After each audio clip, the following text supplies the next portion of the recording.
कैसे हैं प्यारे बच्चों। मैं सरफराज खान, प्रवक्ता भौतिक विज्ञान, SKVM इंटर कॉलेज दिलदार नगर गाजीपुर से। प्यारे बच्चों, आज हम कक्षा 11 की भौतिक विज्ञान को पढ़ने जा रहे हैं। आज का जो हमारा कंटेंट है, प्रक्षेप्य गति हम लोग पढ़ेंगे। प्रोजेक्टाइल मोशन के बारे में हम लोग जानेंगे कि प्रोजेक्टाइल मोशन क्या होता है, प्रक्षेप्य गति क्या होता है। आज हम सबसे पहले प्रक्षेप्य गति को समझने का प्रयास करते हैं। मोशन तो बहुत तरह के मोशन होते हैं, जिसमें से एक हम लोग पढ़ने जा रहे हैं, एक गति जो है जिसका नाम प्रक्षेप्य गति है। प्यारे बच्चों, प्रायः जो है हम देखते हैं कि जो क्रिकेट की गेंद है या फुटबॉल की गेंद है, वो एक स्थान से अगर दूसरे स्थान तक फेंकी जाती है या किक की जाती है तो हम देखते हैं कि उसका मार्ग क्या हो जाता है, वक्राकार हो जाता है प्यारे बच्चों। और वक्राकार मार्ग पर चलते हुए वो एक स्थान से दूसरे स्थान तक पहुंचती है। तो आज की कक्षा में हम इसको समझेंगे कि किस प्रकार जो है बंदूक से निकली हुई गोली अपने वक्राकार पथ को ग्रहण करते हुए एक स्थान से दूसरे स्थान तक किस प्रकार पहुंचती है। तो प्यारे बच्चों, सबसे पहले जानेंगे कि प्रक्षेप्य गति क्या होता है, प्रक्षेप्य गति किसको कहते हैं।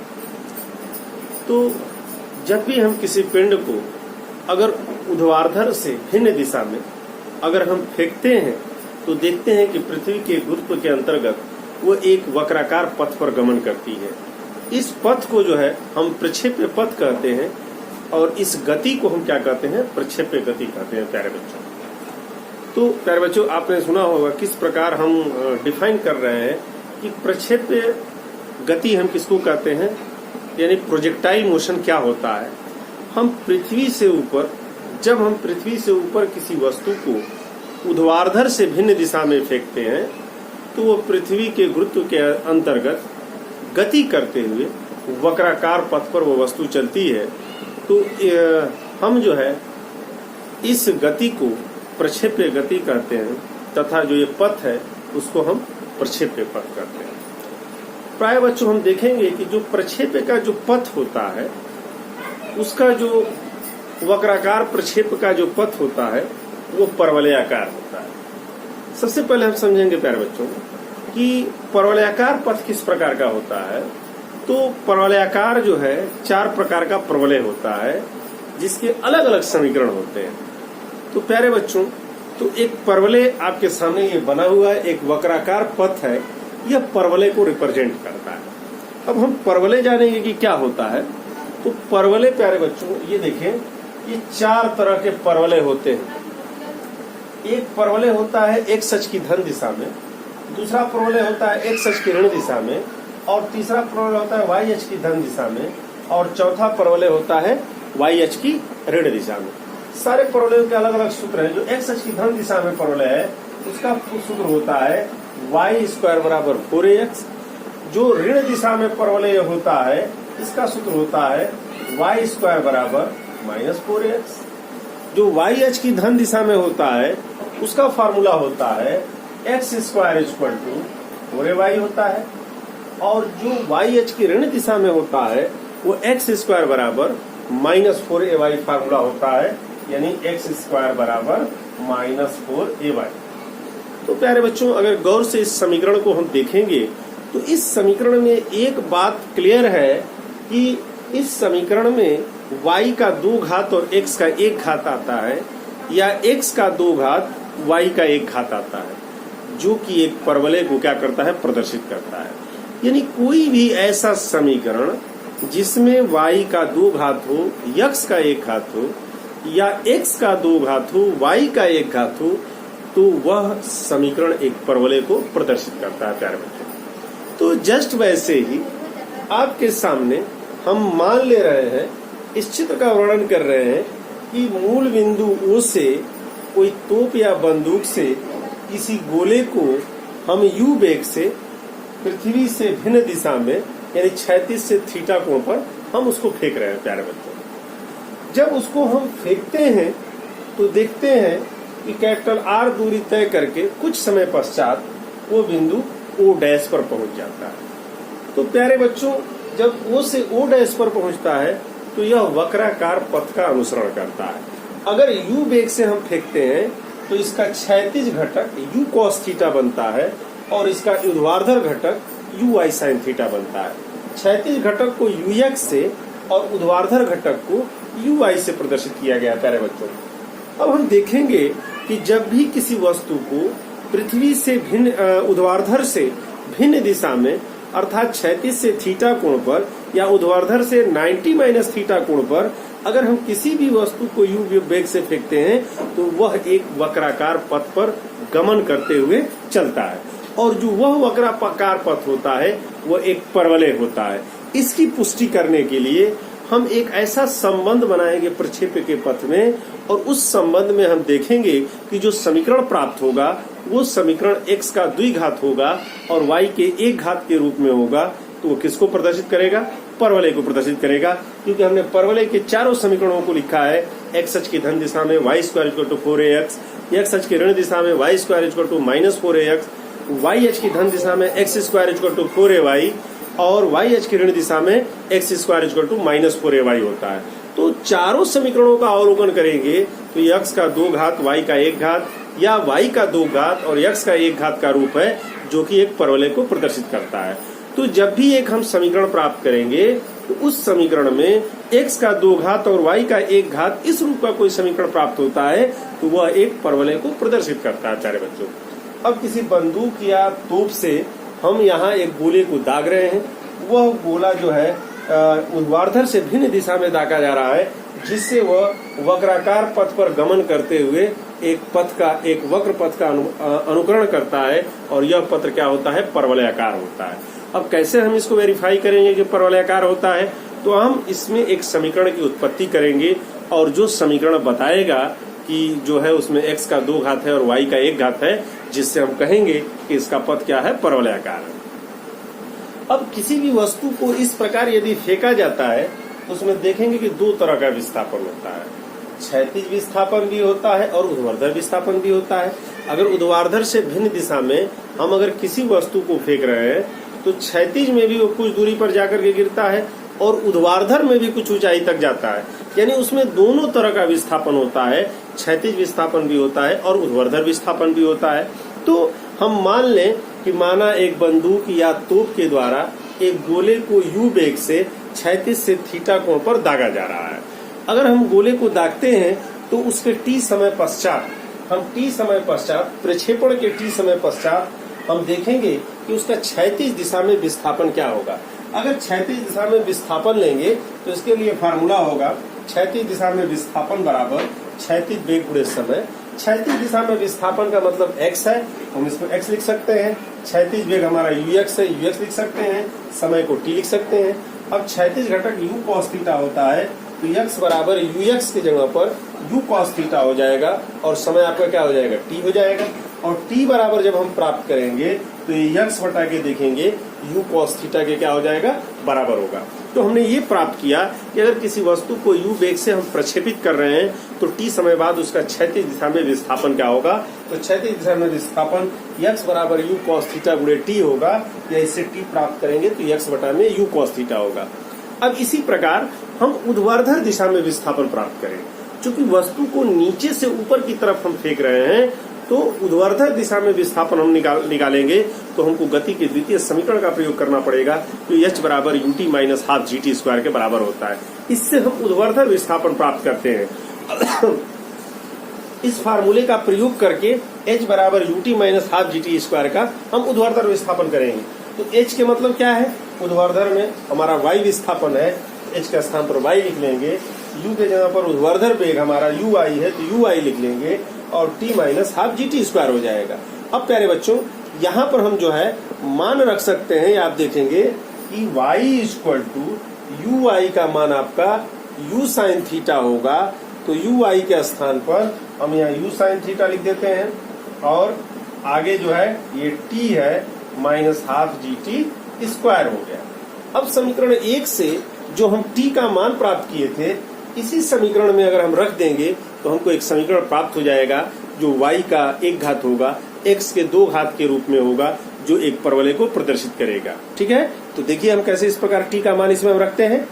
प्यारे बच्चों, हम जो अभी समीकरण प्राप्त किए हैं y बराबर you sine theta T minus half G T square में हम समीकरण 1 से t बराबर x बटा के u cos थीटा इसमें हम रखने जा रहे हैं। तो y बराबर हमारा हो जाएगा u साइन थीटा गुणे t के स्थान पर हम यहाँ रख रहे हैं x बटा के u cos थीटा माइनस 1 बटा के 2g, t के स्थान पर x बटा u cos थीटा का होल ओवर रखेंगे तो u से u कैंसिल हो जाएगा। तो y बराबर साइन बटा कास tan होता है x tan थीटा हो जाएगा माइनस आपका जी एक्स स्क्वायर बटा के 2u स्क्वायर कास स्क्वायर थीटा प्राप्त हो जाएगा।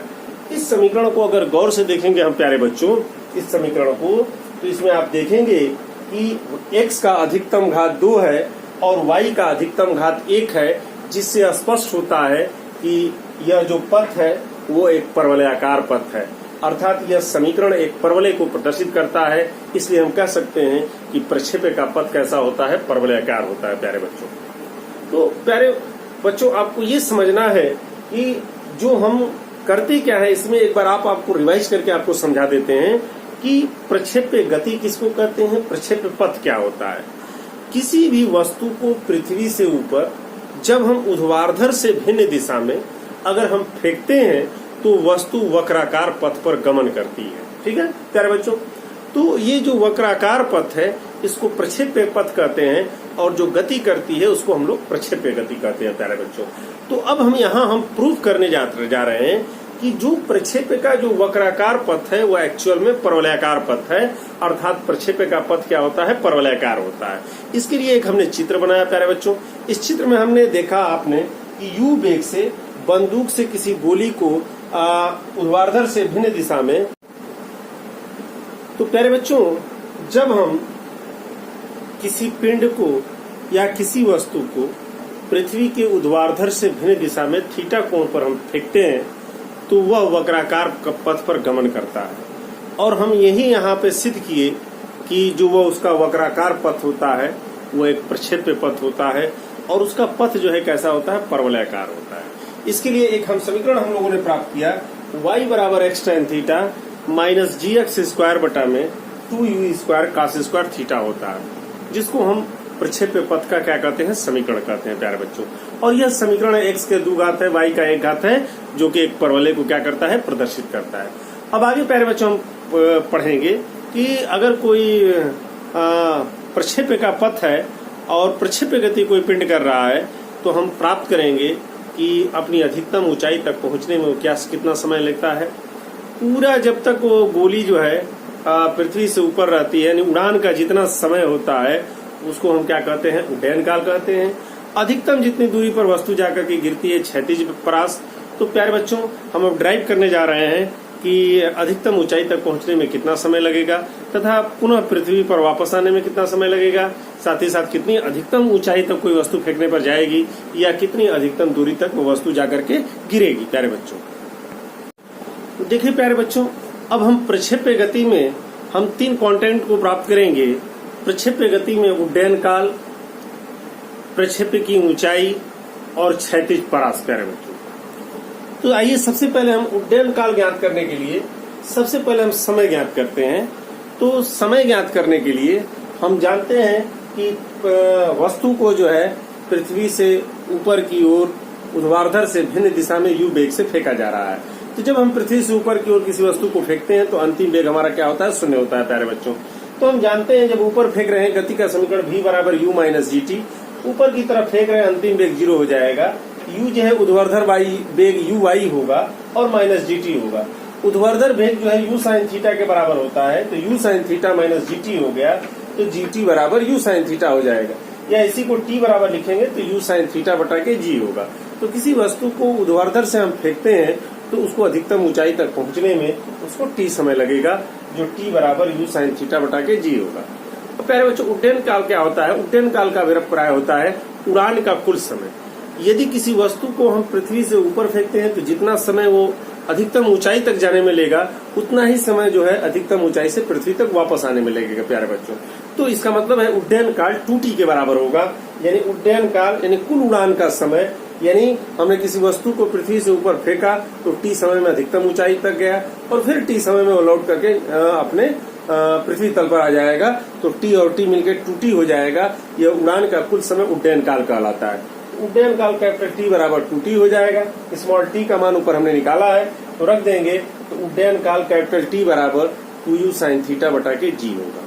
प्यारे बच्चों, किसी वस्तु को हम पृथ्वी से ऊर्ध्वाधर से भिन्न दिशा में u वेग से फेंकते हैं तो t समय बाद अधिकतम ऊंचाई तक पहुंचने में उसको लगा समय t बराबर u sin थीटा बटा के स्मॉल g होता है, और उड्डयन काल अर्थात उड़ान का कुल समय कैपिटल T बराबर 2u sin थीटा बटा के स्मॉल g होता है। प्यारे बच्चों, अब आइए आगे हम देखते हैं कि पृथ्वी तल से जो है कितनी ऊंचाई तक अगर हम उसको फेंक रहे हैं पृथ्वी तल से ऊपर, तो हम देखते हैं कि वह वस्तु कितनी ऊंचाई तक जाएगा।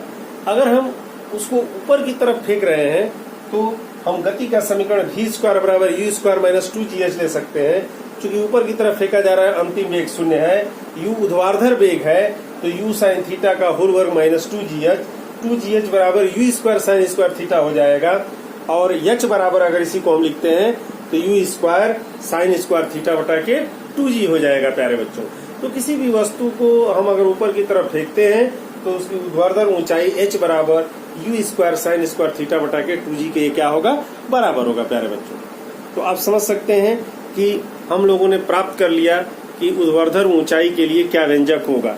अब हम प्यारे बच्चों हम ये भी ज्ञात कर सकते हैं कि अगर किसी वस्तु को ऊर्ध्वाधर हम ऊपर की ओर फेंक रहे हैं तो अधिकतम वो कितनी ऊंचाई तक जाएगा, तो या उसको हम किस कोण से फेंकें कि वो अधिकतम ऊंचाई तक जाए। तो h बराबर हम देख रहे हैं फार्मूला जो अभी हम लोगों ने प्राप्त किया कि h बराबर होता है u square sine square theta बटा के ये 2g होता है। ये देखो, अगर किसी वस्तु को ऊर्ध्वाधर हम ऊपर की तरफ फेंक रहे हैं तो अधिकतम ऊंचाई तक वो कब जाएगा, अर्थात h का मान साइन के मान पर निर्भर करता है, और साइन का अधिकतम मान 1 होता है। प्यारे बच्चों, और साइन का अधिकतम मान 1 कब प्राप्त होगा, जब थीटा का मान 90 अंश रखा जाएगा। अगर यहाँ थीटा का मान 90 हम रख दें तो ये साइन 90 हो जाएगा, और साइन 90 का मान अधिकतम अर्थात 1 होता है। तो यही फार्मूला h मैक्सिमम बराबर हो जाएगा u स्क्वायर बटा के 2g हो जाएगा। अर्थात प्यारे बच्चों, इससे स्पष्ट है कि किसी वस्तु को ऊर्ध्वाधर हमको अधिकतम ऊंचाई तक फेंकना है तो उसको हमको 90 अंश के कोण पर क्या करना होगा, फेंकना होगा, तो अधिकतम ऊंचाई तक जाएगा। प्यारे बच्चों, और अधिकतम ऊंचाई का सूत्र h मैक्सिमम बराबर u स्क्वायर बटा के क्या होगा, 2g होगा। अब आगे हम जो है क्षैतिज परास की गणना करते हैं। प्यारे बच्चों, ऊर्ध्वाधर से अगर किसी वस्तु को यदि हम फेंक रहे हैं जो जिस बिंदु से हम फेंकते हैं और जिस बिंदु पर जाकर के क्षैतिज में गिरती है वो उसकी दूरी क्या कहलाती है, क्षैतिज दूरी कहलाती है। क्षैतिज दूरी बराबर, जिसको हम क्षैतिज परास भी कहते हैं, क्षैतिज वेग गुणे क्या होता है, समय होता है। अब क्षैतिज वेग चूंकि u cos थीटा होता है और गुणते उड्डयन काल है, तो जो उड्डयन काल अभी हम लोगों ने निकाला है 2u sin थीटा बटा के क्या होता है, g होता है। तो प्यारे बच्चों, इस प्रकार हो जाएगा u स्क्वायर कोष्ठ में 2 sin थीटा cos थीटा बटा के क्या हो जाएगा, g हो जाएगा। तो त्रिकोणमिति के सूत्र से आप जानते हैं कि r बराबर हो जाएगा u स्क्वायर, ये साइन 2 थीटा का सूत्र होता है, साइन 2 थीटा बटा के क्या हो जाएगा, g हो जाएगा। यानी प्यारे बच्चों, अगर हम किसी वस्तु को फेंकते हैं प्रक्षेप्य पथ पर गमन करते हुए तो उसका क्षैतिज परास यानी क्षैतिज में कितनी दूरी पर जाकर गिरेगा, r बराबर u स्क्वायर साइन 2 थीटा बटा के g के बराबर होगा। अब हम यहाँ देख रहे हैं कि परास r का मान कोण पर निर्भर कर रहा है, तो कोण का मान कितना होगा कि क्षैतिज परास क्या हो जाए, अधिकतम हो जाए। प्यारे बच्चों, तो साइन का हम परास r का मान साइन पर निर्भर करता है, और साइन का अधिकतम मान 1 होता है, और साइन का अधिकतम मान 1 तभी होगा जब ये साइन 90 होगा। तो साइन 90 किस कोण पर होगा, जब थीटा का मान यहाँ प्यारे बच्चों 45 अंश रखा जाए। अगर थीटा का मान यहाँ 45 अंश रखते हैं तो ये साइन 90 हो जाएगा और इसका मान अधिकतम हो जाएगा, अर्थात ये प्राप्त हो जाएगा कि r मैक्सिमम बराबर होगा u स्क्वायर बटा के g। और ऐसा कब प्राप्त होगा, जब थीटा का मान कितना रखा जाए, 45 अंश। यानी प्यारे बच्चों, क्षैतिज में किसी वस्तु को अधिकतम से अधिक दूरी तक अगर फेंकना है तो उसको 45 अंश के कोण पर फेंकना होगा। अब प्यारे बच्चों, देखे होंगे क्रिकेट का खिलाड़ी जब आपको बॉल